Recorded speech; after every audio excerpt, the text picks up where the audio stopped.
Victoire du Parti populaire, recul imprévu de Podemos au profit du Parti socialiste.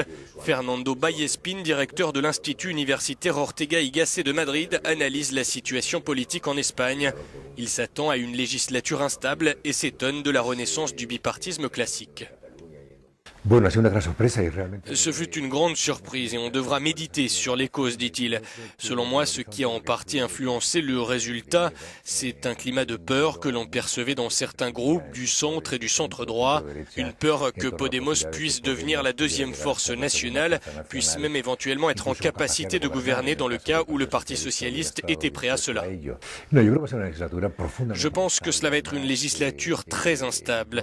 En plus, je vois mal si Rajoy reste Premier ministre, Ciudadanos et le PSOE entrés dans un gouvernement de coalition.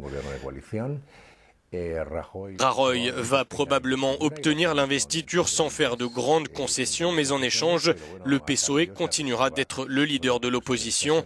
Les socialistes du PSOE vont lui vendre très cher la majorité dont a besoin le PP pour pouvoir gouverner. Étonnamment, les Espagnols se sont davantage tournés vers les partis traditionnels. Les sondages prédisaient un tremblement de terre en Espagne. On pensait qu'allait commencer un bipartisme d'un genre nouveau, celui du PP et de Podemos. En fait, ce qui est arrivé, c'est un renforcement du vieux bipartisme.